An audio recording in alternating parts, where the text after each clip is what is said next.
다시 초청해 주셔서 감사합니다. 어떤 교회에 가면 강대상 앞에 쪽지가 이렇게 적혀 있습니다. 짧게 설교하는 자는 복이 있나니 저가 다시 초청을 받을 것이요. 지난번에 제가 설교를 짧게 했는 것 같습니다. 감사하고요. 또 목사님 여정 중에 또 함께 말씀을 이렇게 나눌 수 있는 기회를 주셔서 감사합니다. 같이 기도하고 주님의 말씀을 우리가 함께 받겠습니다. 하나님, 이 시간 예배하는 모든 성도들 가운데 하나님의 영이신 성령께서 임재하시고 우리에게 성령의 세미한 음성을 듣게 하시고 또 순종하게 하시고 그렇게 말씀을 따라 우리의 인생의 믿음의 경주를 계속 달려갈 수 있도록 성령님 함께하여 주시옵소서. 오늘 이 지구촌에서 드려지는 모든 예배를 주님이 받아주시고 특별히 이슬람권에서 신두권에서 공산주의권에서 정말 믿음 때문에 고난 가운데 예배드리고 있는 우리의 믿음의 형제자매들의 예배를 기억해 주시고 그곳에서도 동일한 주의 임재와 하나님의 나라가 임하게 하여 주시옵소서. 이제 우리가 주의 말씀을 듣겠습니다. 주님, 우리에게 말씀해 주십시오. 우리 주님 예수 그리스도의 이름으로 기도드렸습니다. 아멘. 오늘 아침에 사실 주보에는 사사기 18장의 말씀을 오늘 설교하는 것으로 이렇게 제가 PPT도 만들어서 다 보내드렸습니다. 그런데 오늘 새벽에 일어나서 기도하는 가운데 주님이 제 마음 가운데 본문을 설교의 내용을 바꿀 것을 말씀하시고 또 감동을 주셔서 제가 본문을 좀 바꿨습니다.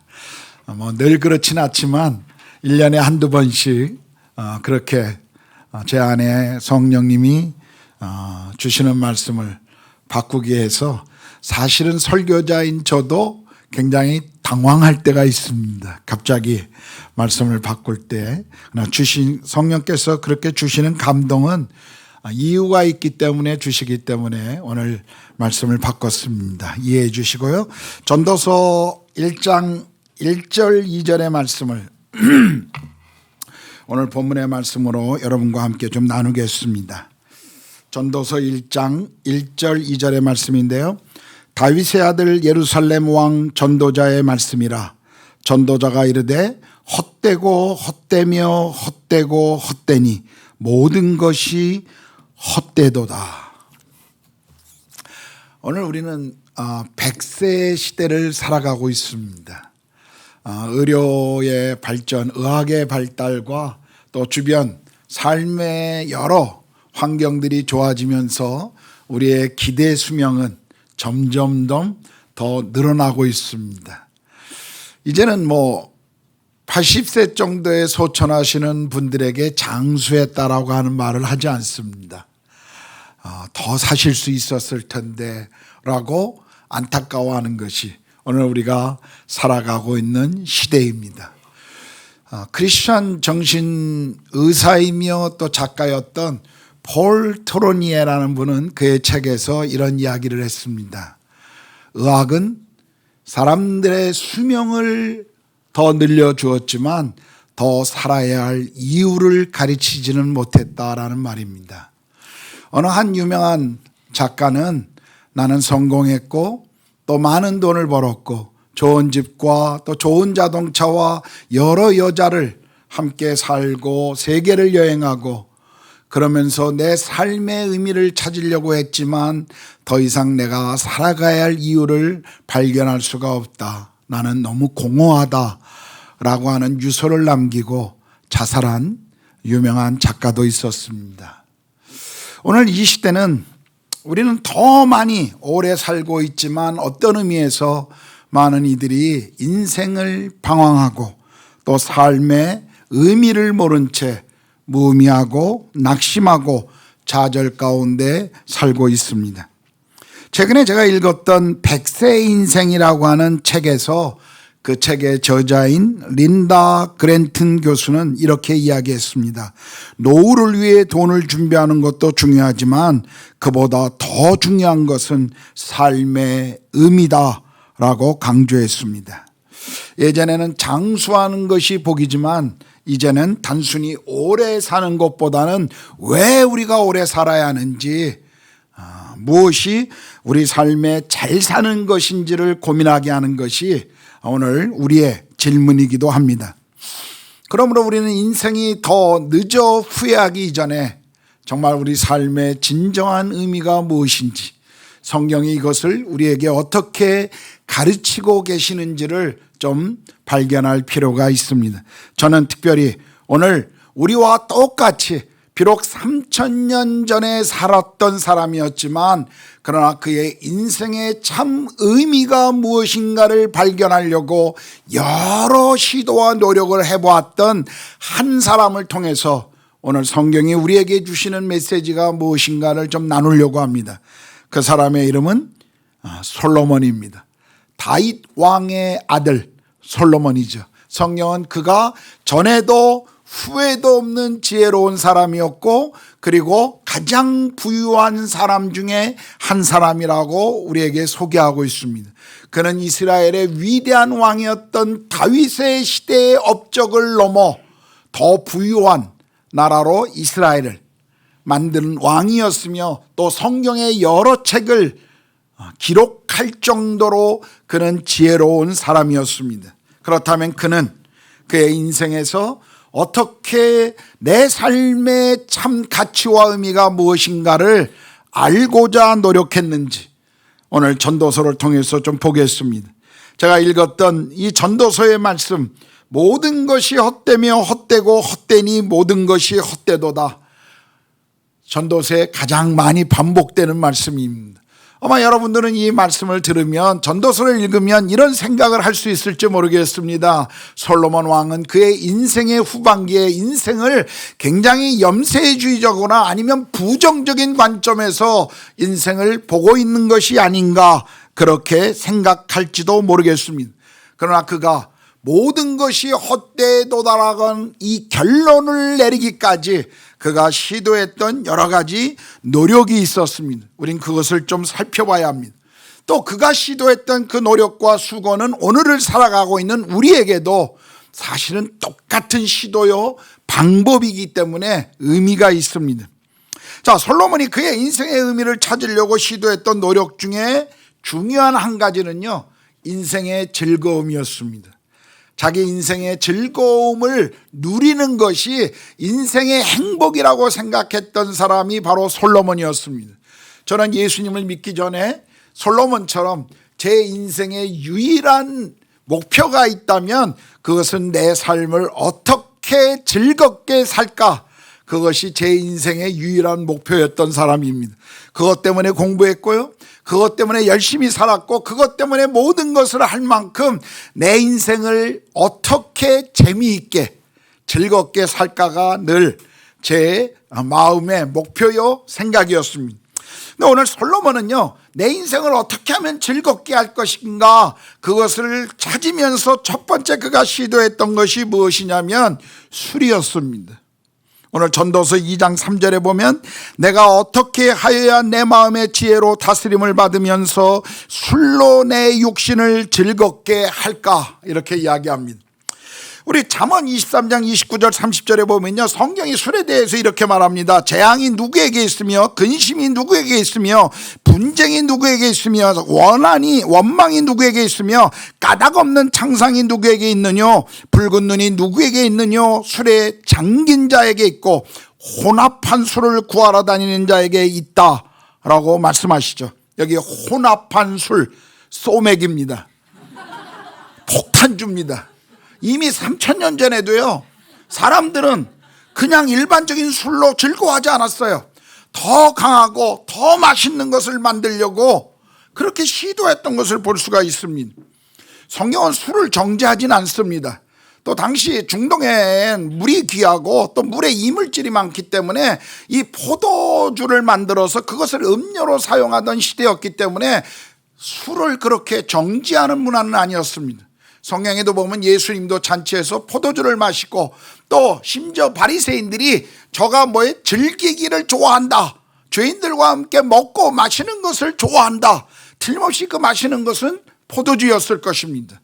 당시 중동의 그 문화를 우리가 이해한다면 술은 성경이 정죄하진 않아요. 그러나 술로 말미암아 실수하거나 실패한 사람들의 생애를 우리에게 설명해 주면서 술이 얼마나 우리의 인생에 무익한 것인가를 늘 우리에게 설명하고 술을 멀리할 것을 우리에게 요청하고 있습니다. OECD 국가 중에서 술 소비량이 제일 많은 나라가 한국입니다. 남자 성인 남성들의 100명 중에 12명은 술로 인한 질병으로 사망한다고 합니다. 제 형님도 술을 굉장히 좋아하신 분이셨습니다. 늘 직장에서 돌아오면 저녁 식사 때 소주 반 병에서 한 병을 매일 드셨던 분이십니다. 제가 그러다가 형 큰일 난다, 그거 알코올 중독이야 라고 말하면, 야 내가 이거 술 마신다고 내일 아침에 직장을 안 가니 사회생활을 제대로 못하니 그냥 내가 반주로 마시는 거야, 늘 그렇게 이야기했어요. 그렇게 늘 이야기하시고 건강하시던 분이 50대 초에 간암으로 돌아가실 것이라고는 아무도 예상하지 않았습니다. 저희 형님은 50대 초에 술로 인한 간암으로 세상을 떠나신 분이십니다. 사람들은 저에게 늘 얘기합니다. 목사님, 좀 적당히 마시면 되지 않습니까? 절제하면서 마시면 되지 않습니까?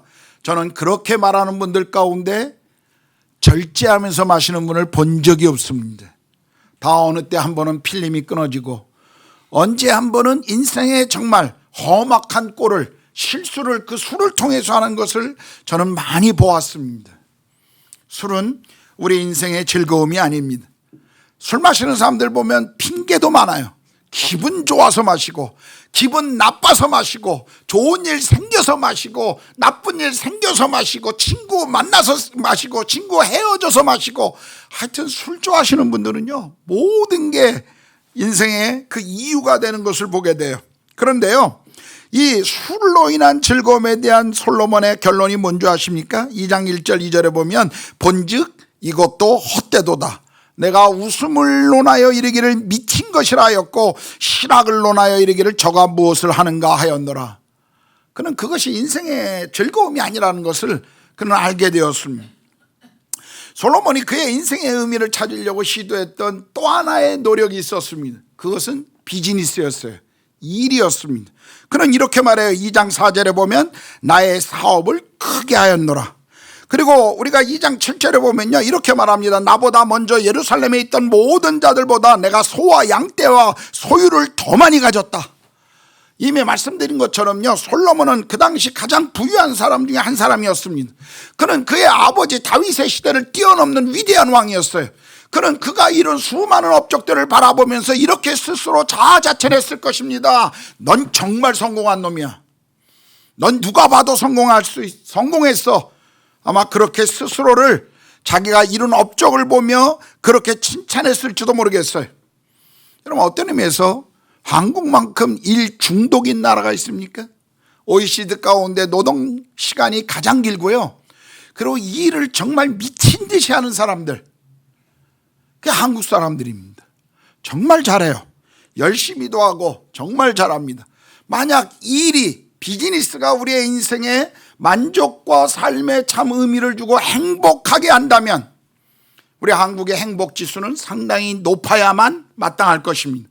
그런데요, 네팔, 인도, 심지어는 방글라데시보다도 한국인의 행복지수가 더 낮다라는 것 여러분 알고 있지 않습니까?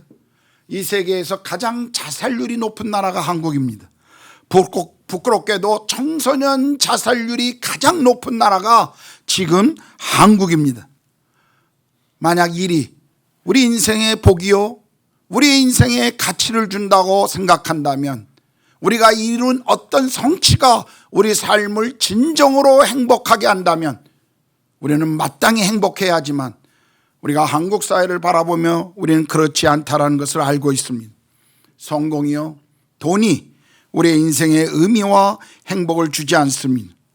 물론 그렇다고 해서 우리가 없는 생활이 더 좋다라고 말하는 것은 아닙니다. 실패한 인생이 더 낫다라고 말하는 것은 아니에요.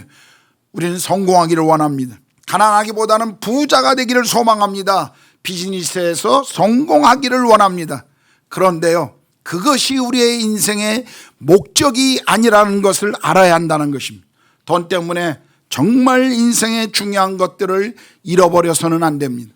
저는 제가 알고 있는 한 집사님, 대기업에서 잘 나가시는 분이십니다.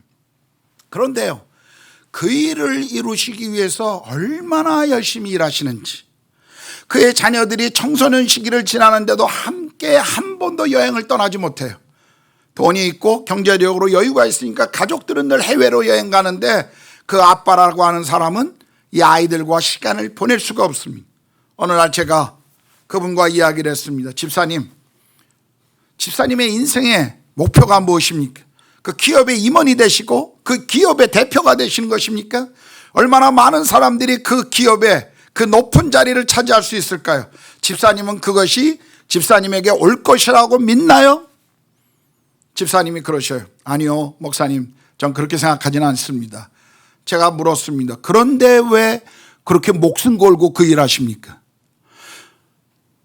집사님의 아이들이 지금 자라가면서 마땅히 아빠로서 누려야 될 그 행복감, 아이들과 함께함으로 가져야 될 그 시간들, 무엇 때문에 지금 그걸 다 잃어버리고 있습니까? 아빠로서 자녀들에게 주기 위한 노력이라고 말하지만 정말 아이들에게 필요한 시간에 함께하지 못하면서 정말 그것이 인생의 중요한 것일까요? 제가 인도에 사역할 때 한번 인도에 오셨던 장로님과 권사님 부부가 있었어요. 단기 선교팀으로 제 동기 목사 교회에서 왔습니다. 그래서 제가 인도를 이렇게 안내해 드렸는데요, 그분이 어떤 우리 한국의 아주 대기업의 사장을 하시고 은퇴하신 분이에요. 근데 이분이 뭐라고 그러시냐면요, 여행하면서 그 권사님이 저에게 그러시는 거예요. 목사님, 저희 결혼 이후에 신혼여행 다녀온 이후 첫 번째 부부가 함께 여행한 거래요. 그래서 제가 장로님 보고, 아니 장로님 어떻게 그렇게 사셨어요? 그랬더니 이 장로님 뭐라고 그러는지 아세요? 목사님, 그 기업의 사장이라는 위치까지 올라가려면요 정말 그렇게 살아야 합니다. 가족을 돌보는 시간이 없습니다. 제가 여쭤봤습니다. 장로님, 그래서 행복하셨나요? 아니요, 너무 후회스럽다고. 아이들이 다 떠나고 결혼하여 분가하고 다 떠나고 남은 아내와 함께 여행하는 그 시간을 이 권사님이 얼마나 행복해 하시는지 몰라요. 여러분, 정말 우리 인생에 우리가 무엇을 중요하게 여기는가? 여러분, 그것은 돈이 돼서는 안 됩니다. 우리 삶에 우리가 뭔가 성취해야 될 결과물, 그것이 우리 인생의 가치가 아닙니다. 정말 중요한 것이 무엇인가를 우리 생각해야 해요. 돈으로 더 많은 것들을 소유할 수는 있습니다. 돈으로 더 많은 것들을 가질 수는 있어요. 돈으로 더 많은 것을 누릴 수는 있습니다. 그래서 현대인의 삶에 많은 이들이 더 좋은 집, 더 좋은 자동차, 더 누리고 싶은 것, 그것 때문에 더 많은 돈, 그것을 원하고 있지 않습니까? 그런데요, 이것을 우리가 가진다 할지라도 정말 그것이 내 인생에 행복을 가져다 주는 것은 아니라는 사실입니다. 전도서의 솔로몬은 2장 11절에 보면 이렇게 말합니다. 그 후에 본즉 내 손으로 한 모든 일과 수고한 모든 수고가 다 헛되어 바람을 잡으려는 것이며 해 아래 무익한 것이다. 솔로몬은 여러 가지를 더 시도합니다. 시간 관계상 그것은 제가 더 이상 이야기하지 않겠습니다. 솔로몬은요, 모든 것을 누린 사람이었어요. 소위 성공한 사람이었습니다. 그런데도 솔로몬은 지금 뭐라고 고백하나요? 모든 것이 헛되도다, 바람을 잡는 것 같이 무익하다. 그는 그렇게 고백했습니다. 왜 그렇다면 솔로몬은 그렇게 말한 것일까요? 솔로몬은 이 모든 것의 결과가 무엇인 것인지를 알기 때문에 그랬어요. 우리 인생의 마지막이 무엇인가를 솔로몬은 알고 있었기 때문에 지금 이렇게 고백한 것입니다. 무엇이죠? 우리의 인생의 마지막? 죽음의 문제입니다. 솔로몬은 이 죽음의 문제, 우리의 스스로의 힘이나 노력이나 수고로 얻을 수 없고 가질 수 없는 이 죽음 이후의 문제, 솔로몬은 그것을 지금 생각하고 있었던 것입니다. 여러분, 죽음이라는 것은 모든 것의 단절이잖아요. 내가 사랑하는 것들, 내가 좋아하고 붙들고 있었던, 내가 누리고 있었던 그 모든 것으로부터 단절이 죽음이 가져다 주는 것 아닙니까? 그래서 사람은 죽음을 두려워합니다. 그래서 사람들은 죽음을 피하고 싶어요. 요즘 젊은이들은 어떤 의미에서 죽음을 목격할 수 있는 그런 시간들을 잘 갖지 않습니다. 왜냐하면 병원이나 장의사가 다 해줘요. 기껏 볼 수 있는 게 가까운 가족일 때 입간 예배 때 가서 한번 얼굴 보는 정도지 하나도 보질 않습니다. 그러다 보니까 죽음은 나와 다른 세계의 삶 같고 죽음은 내게는 오지 않을 그런 시간인 것처럼 사람들이 생각합니다. 그러나 우리가 기억해야 할 것, 죽음은 반드시 우리 인생에 찾아옵니다. 우리가 아무리 생각하지 않으려고 해도요, 죽음은 우리에게 찾아와요. 그 죽음의 문제를 우리가 무엇인가를 생각하는 사람들은요, 내가 이 땅에 행하고 있는 이 모든 것들의 결과가 무엇인지를 알기 때문에 지금 솔로몬은 그것이 헛되다라고 고백하고 있는 것입니다.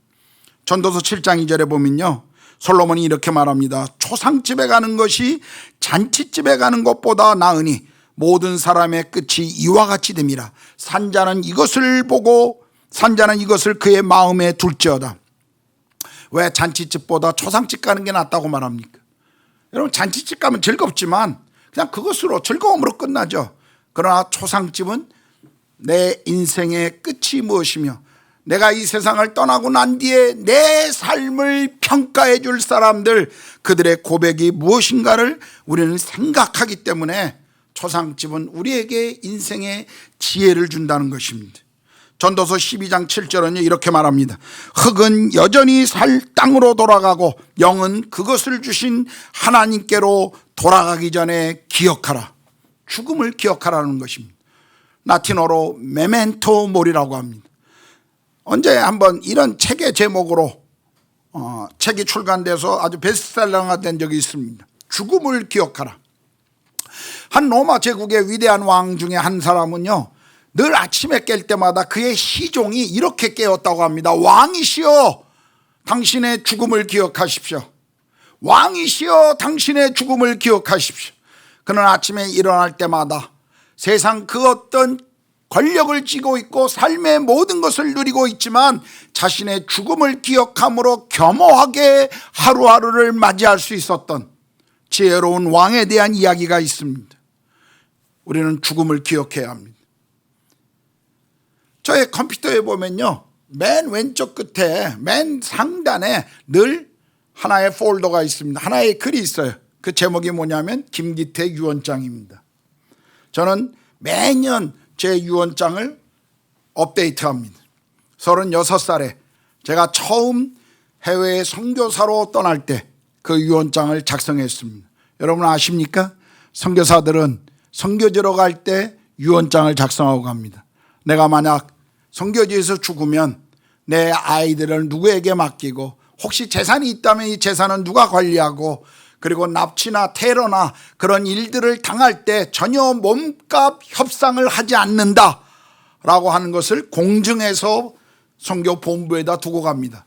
선교사들은 테러범이나 납치범에게 납치되면요, 어떤 선교단체도, 전 세계 모든 개신교 선교단체는 몸값 협상을 하지 않게 되어 있습니다. 왜냐하면 선교사들은 오지에 들어가 있거든요. 만약 어떤 단체, 어떤 선교사가 몸값을 흥정해서 값을 지불한다면 전 세계에 흩어져 있는 선교사들은 그냥 밥입니다. 그렇기 때문에 우리는 어떤 기간이든 선교사는 몸값을 협상 안 한다 하는 것에 사인하고 갑니다. 저도 36살에 제가 그렇게 제 유언장을 만들었어요. 그리고 매년 저는 유언장을 업데이트합니다. 매년 말이 되면 다시 그 유언장을 읽어보고 또 새로운 내용을 거기다가 첨가하거나 아니면 어떤 내용을 빼요. 저희 아버님이 돌아가셨을 때는 아버지에 대한 내용을 뺐습니다. 어머님이 돌아가시고 난 다음에는 어머니에 대한 내용을 뺐어요. 그리고 제 아이들과 아내에 대한, 그리고 제가 속하 있는 기관에 부탁하는 그런 글들을 유언장에 남깁니다. 제가 갑작스럽게 세상을 떠날 때 제 유언장은 아마 제 삶의 이후에 벌어질 일들에 대한 좋은 그런 어떤 도움이 될 것입니다. 왜 제가 유언장을 거기다 써놓고 늘 볼까요?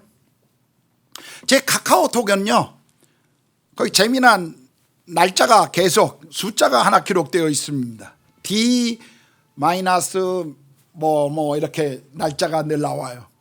그게 뭐냐면 제 인생의 마지막을 향해 가는 카운트다운입니다.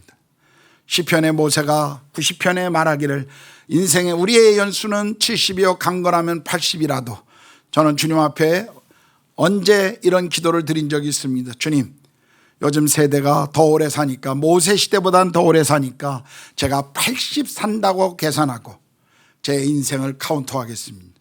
만약 80 이후로 산다면 그것은 보너스이고, 그래서 80까지 사는 날짜를 매일 카운트해요. 지금 아마 5,950일 정도 남은 것 같습니다. 얼마 전에 제가 생각한 6,000이었는데, 그전에는 7,000이었는데 벌써 숫자가 그만큼 낮아지고 있는 것을 봅니다. 저는 제 카톡을 볼 때마다 내 인생의 남은 날이 얼마나 되는가를 기억하고 내가 이 땅에서 어떻게 살아가야 하는가를 늘 고민하고 생각합니다. 누가 지혜로운 사람일까요? 죽음은 반드시 우리 가운데 찾아오는 일인데도 마치 현대인들은 죽음이 우리에게 일어나지 않는 일같이 살아가고 있습니다. 죽음이야말로 반드시 또 누구도 피해갈 수 없는 현실임에도 불구하고 사람들은 그것을 생각하지 않습니다. 노후는 열심히 준비해요. 그런데 사후는 준비하지 않는 사람들을 우리가 보게 됩니다. 자신도 결코 죽는다는 사실을 알 때 우리는 인생을 겸허하게 받아들일 수가 있습니다. 내 인생에 죽음이 찾아온다는 것을 기억하는 것, 그것은 내 인생의 진정한 가치가 무엇인가를 생각하게 해준다는 것입니다. 전도서는요, 계속 우리가 유한한 존재이기 때문에 우리가 무엇을 이 땅에서 생각하고 살아야 하는가를 우리에게 가르쳐 주고 있습니다. 그런데요, 우리가 전도서를 읽으면서 잊지 말아야 될 것이 있어요. 지금 전도서가 죽음 때문에 우리가 이 땅에서 우리가 행하는 모든 것이 헛되다라고 말하고 있지만, 이 말이요, 우리가 이 세상의 삶이 아무런 의미가 없다라고 말하고 있는 것이 아니라는 것입니다. 전도서는 오히려요, 네가 죽음을 기억함으로 내게 주어진 지금의 시간, 하나님이 너에게 주신 지금 이 시간을 선물로 여기고 최선을 다해서 살 것을 우리에게 말씀하고 있다는 거예요. 전도서 3장 1절에서 8절이요, 제가 앞에 구절만 좀 읽겠습니다. 범사에 기한이 있고 천하 만사가 그 때가 있나니, 날 때가 있고 죽을 때가 있으며, 심을 때가 있고 심은 것을 뽑을 때가 있고, 죽일 때가 있고 치료할 때가 있고, 헐 때가 있고, 세울 때가 있고, 울 때가 있고, 웃을 때가 있고, 슬퍼할 때가 있고, 춤출 때가 있으니, 뭐 이런 말씀이에요. 왜 지금 전도서의 기자가 우리 인생의 다양한 때를 이렇게 강조하고 있을까요? 왜냐하면 우리의 인생에 주어지는 그 모든 것이 하나님이 주신 선물이라는 것을 기억하라는 거예요. 예, 우리는 인생을 비관적으로 볼 수도 있습니다. 그러나 반대로요, 우리가 유한한 존재이기 때문에 오늘 내게 주어지는 이것이 얼마나 내 인생의 축복인가 생각해 보십시오. 한 번 지나가면 다시 돌아올 수 없는 시간들입니다. 한 번 지나가면 다시 찾을 수 없는 젊음이에요. 우리의 인생입니다. 그러므로 주님은 지금 너에게 주어진 이 시간, 그걸 즐겁게 살라는 거예요.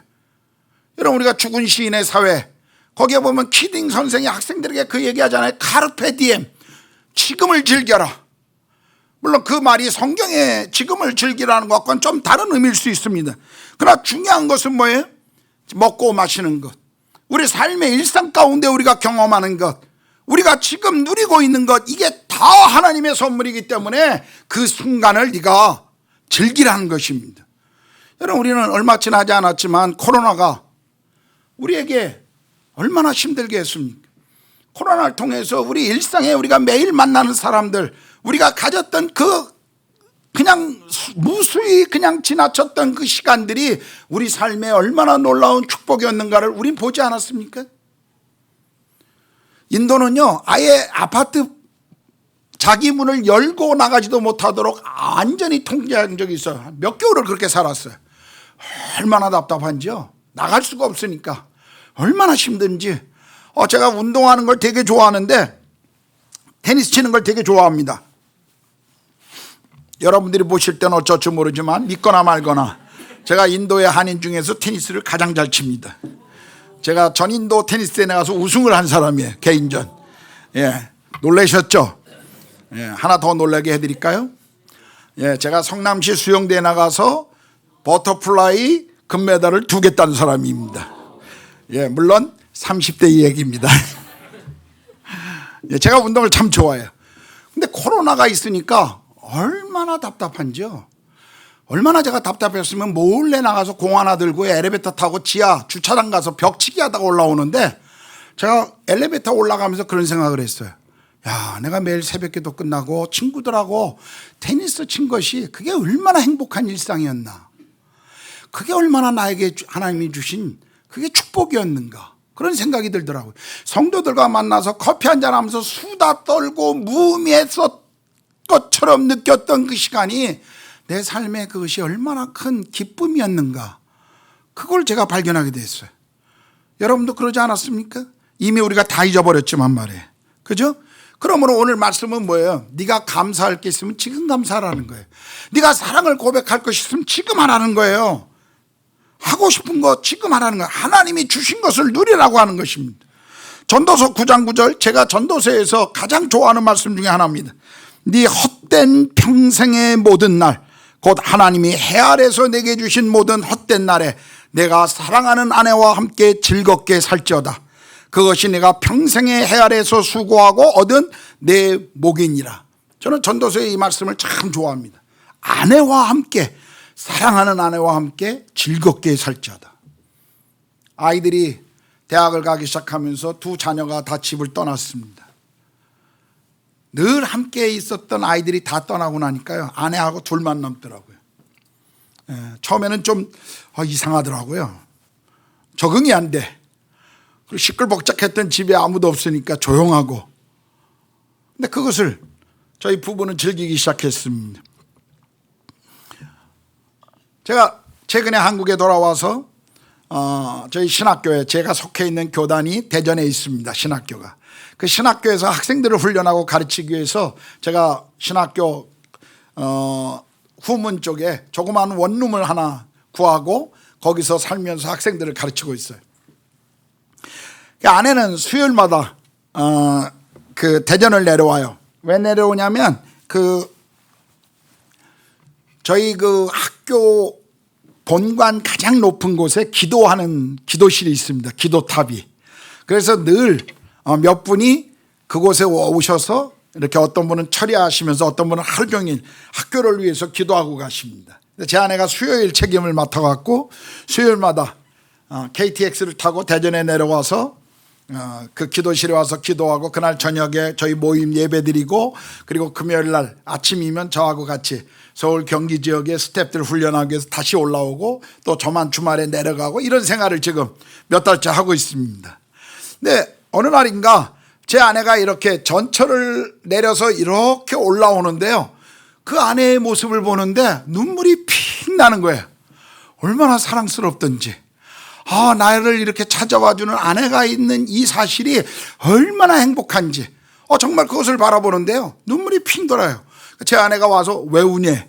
당신이 와서 너무 좋아서 운다 그랬더니 이 사람이 갱년기 우울증이 왔나 그러더라고요. 너무 좋은 거예요. 하루는요, 또 지난주였어요. 사실은 지난주에는요, 제 아내가 이렇게 올라오는데 바람이 부는데 머리카락이 이렇게 흩날리는데 그게 그렇게 예쁘게 보이더라고요. 너무 사랑스럽게 보여요. 여러분, 사랑하는 아내와 함께 인생의 매일매일을 그 아내와 함께 걷는다는 것, 그게 얼마나 놀라운 축복인지 아십니까?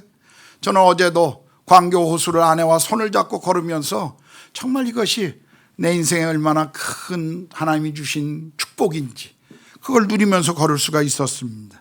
여러분에게도 마찬가지입니다. 결혼하신 분들, 배우자와 싸우지 말고요, 좀 사랑하고 깊이 섬기며 행복하게 살라는 거예요. 저는 나이 들어가면서 아내와 함께 행복하고 즐겁게 사는 것이 큰 복이라는 것을 매일 느끼고 있습니다. 여러분, 죽음을 기억하는 사람, 그 사람들은요 한 번뿐인 인생이기 때문에 지금 주어진 시간을 최선을 다해서 성실하게 살아갈 수 있는 것입니다. 근데 여기 한 가지 고민이 생겨요. 그게 뭡니까? 전도서 7장 14절인데요. 형통한 날에는 기뻐하고 곤고한 날에는 되돌아보아라. 이 두 가지를 하나님이 병행하게 하사 사람이 그의 장래일을 능히 헤아려 알지 못하게 하셨느니라. 우리에게 한 가지 고민은 그거죠. 좋은 날은 괜찮아, 행복한 날은 괜찮은데 그러면 슬프고 행복하지 않고 고통스러운 날들은 어떻게 할까요? 왜 하나님이 이 두 가지를 우리 인생에 병행하게 하셨을까요? 왜 내일 일을 우리가 알지 못하게 할까요? 여기 중요한 의미가 있습니다. 하나님이 우리의 인생에 형통하고 공고한 날을 주시는 이유, 그것은 우리가 우리의 인생을 컨트롤할 수 없다, 네가 내 인생을 통제할 수 없다라는 것을 하나님은 알기를 원하시는 거예요. 우리에게 가르치기를 원하시는 거예요. 우리는 얼마나 내 인생을 마치 내가 통제하는 것처럼 삽니까? 내 인생을 내 수고와 노력으로 내가 원하는 것을 이룰 수 있다고 얼마나 많이 우리가 착각하고 있는지 몰라요. 그러나 주님은 내일 일을 알지 못하게 하므로 우리 인생의 참 주인이 누구인가를 알라는 것입니다. 야고보서 4장에 보면 이런 말씀이 있죠. 내일 일을 너희가 알지 못하는도다. 너희 생명이 무엇이냐? 너희는 잠깐 보이다가 없어지는 안개니라. 우리가 내일 일을 알지 못하는 것, 마치 내 인생을 내 마음대로 살 수 있을 것이라는 착각에서 벗어나는 것입니다. 내가 열심히 노력하기만 하면, 성실하기만 하면 내 모든 목표가 이루어지고 멋진 삶을 살아갈 것이라고 하는 이 헛된 순진한 낙관주의에서 우리가 벗어나야 한다는 거예요. 여러분, 우리 삶이 그렇습니까? 제가 인생을 살아가다 보니까요, 삶을 살아가다 보니까요, 인생이라는 것이 그렇게 우리가 마음먹은 대로 되는 것이 아니라는 걸 배웁니다. 삶이라는 것이 그렇게 우리가 원하는 대로 되는 거 아니라는 거 우리 알잖아요. 제가 젊을 때만 해도 내가 수고하고 노력하고 최선을 다하면 내가 원하는 바를 얻을 것이라고 생각했어요. 그런데 그렇지 않더라고요. 그것 때문에 저도 얼마나 좌절했는지 모릅니다.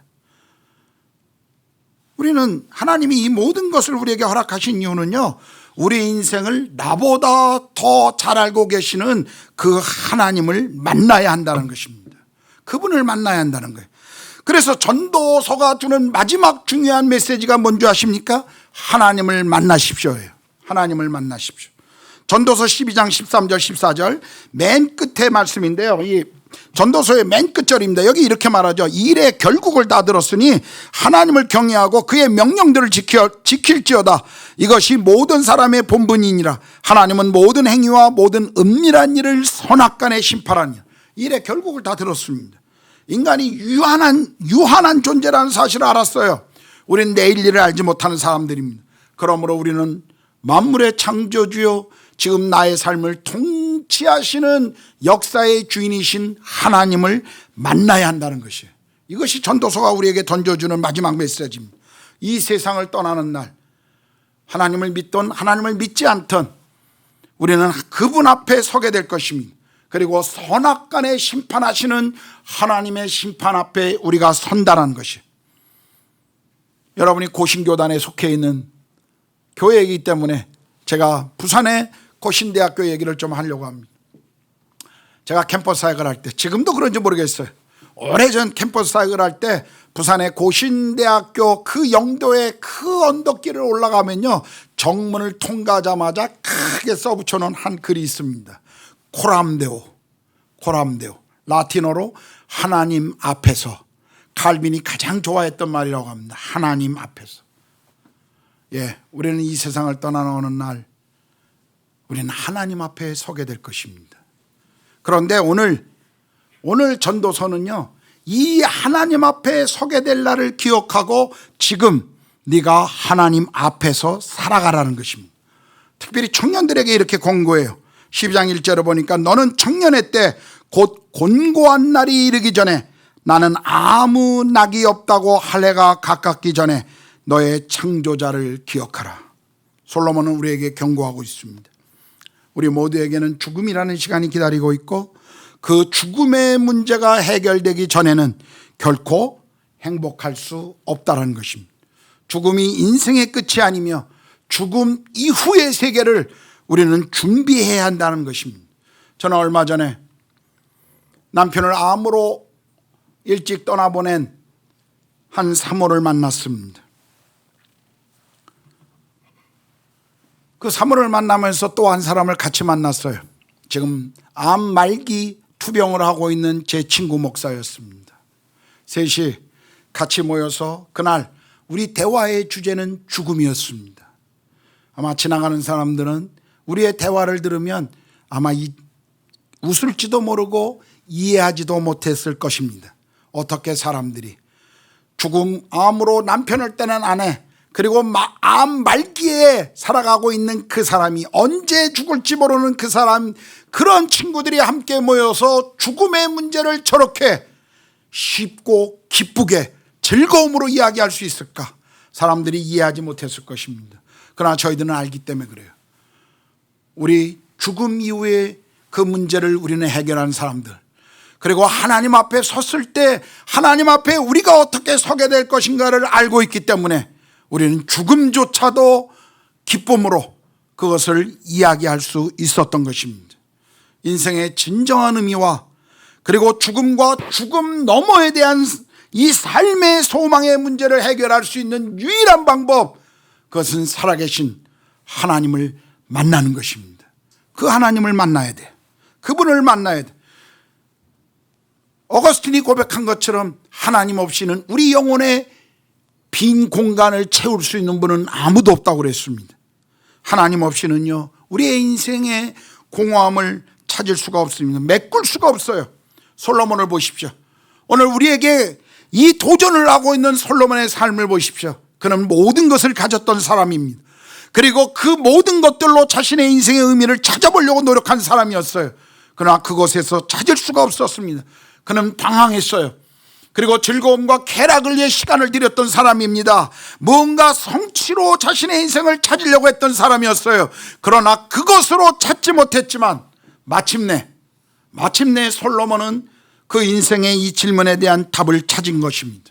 하나님 그분 앞에 설 때 그분을 만나야 내 인생의 참 의미와 가치를 알게 된다는 것을 지금 솔로몬은 찾은 것입니다. 이 질문에 대한 대답을 솔로몬은 찾았습니다. 그렇다면 여러분은 찾으셨습니까? 여러분은 찾으셨나요?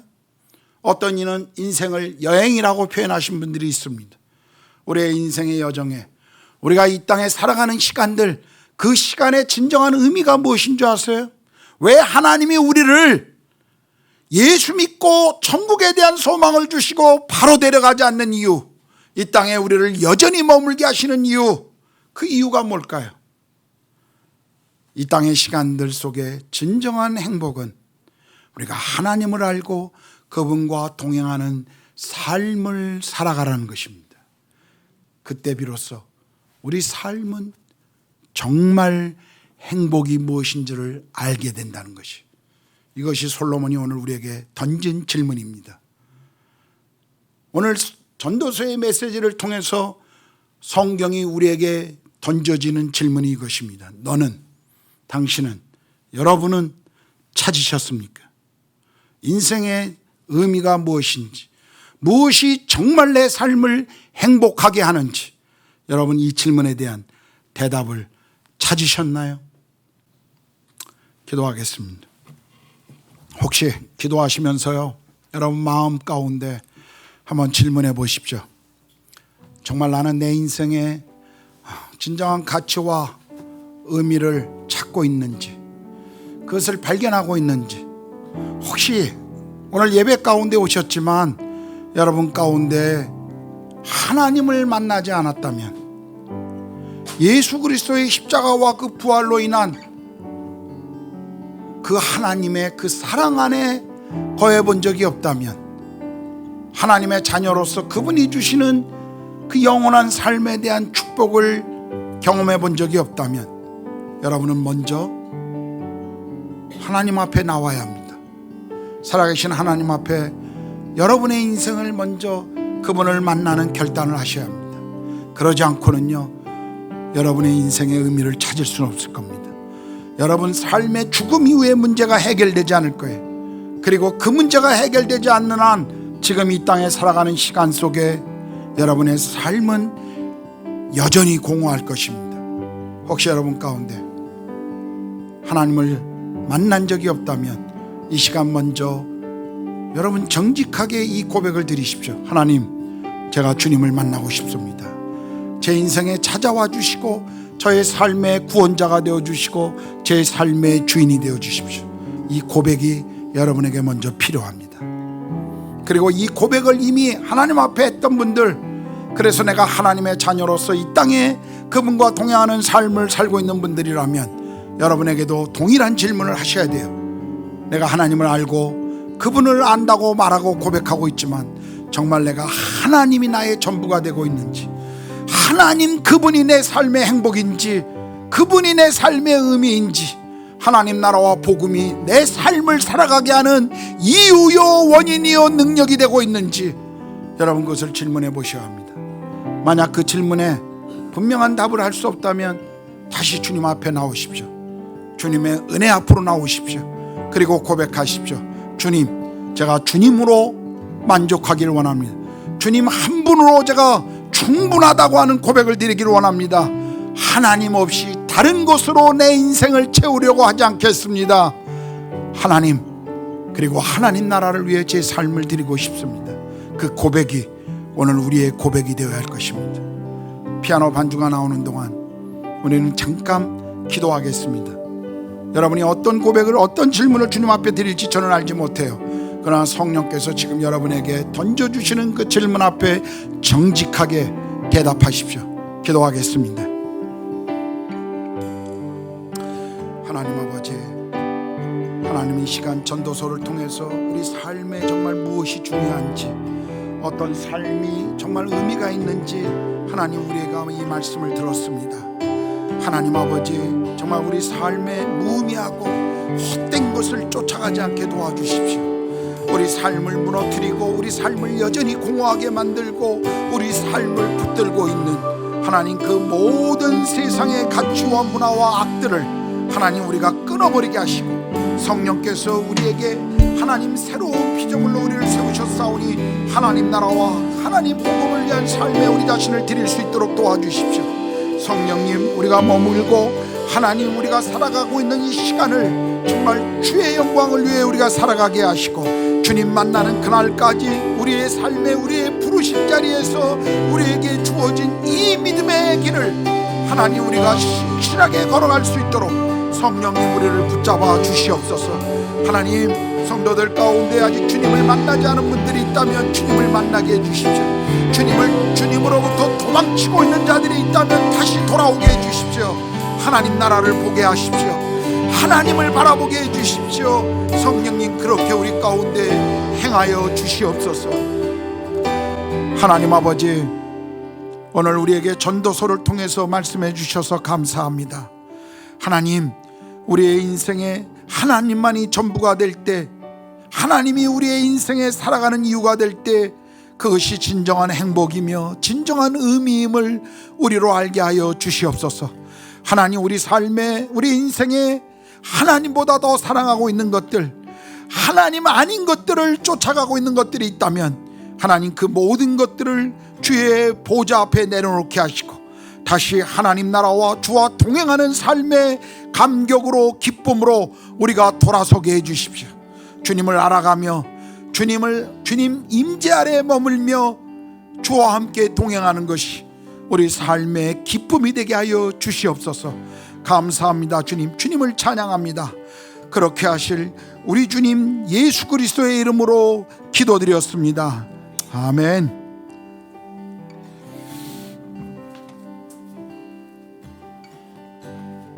네, 함께 들은 말씀 생각하시면서 우리 찬양함으로 나아갔으면 좋겠습니다. 함께 자리에서 일어서시겠습니다. 새로운 찬양인데요, 주님만이 왕이십니다, 이 고백으로 함께 나아갔으면 좋겠습니다.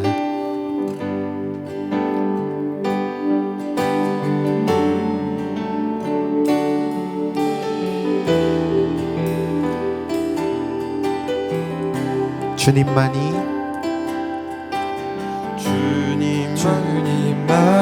왕이십니다. 주님만이 왕이십니다. 주님만이 왕이십니다. 주님만이 왕이십니다. 주님만이 왕이십니다. 내 삶에 내 삶에 내 삶에 내 삶에 내 삶에 내 삶에 내 삶에 내 삶에 내 삶에 내 삶에 우리 한 번 더 처음부터 고백합시다. 주님만이 왕이십니다. 주님만이 왕이십니다. 주님만이 왕이십니다. 주님만이 왕이십니다. 주님만이 왕이십니다. 주님만이 왕이 이곳에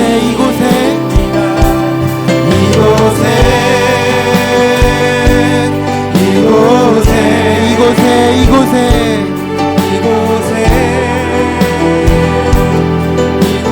한 번 더 고백합시다. 이곳에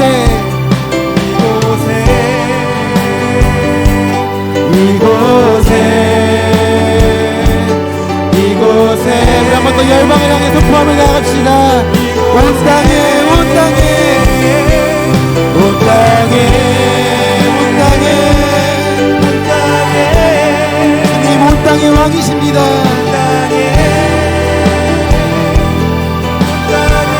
온 땅에 온 땅에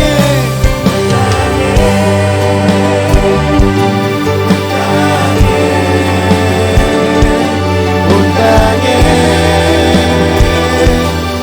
모든 이름 위에 뛰어나신 이름 모든 이름 위에 뛰어나신 이름 왕의 왕 예수께 모든 이름 위에 뛰어나신 이름 뛰어나신 왕의 왕 예수께 손 들고 경배 우리 한 번 더 고백합시다.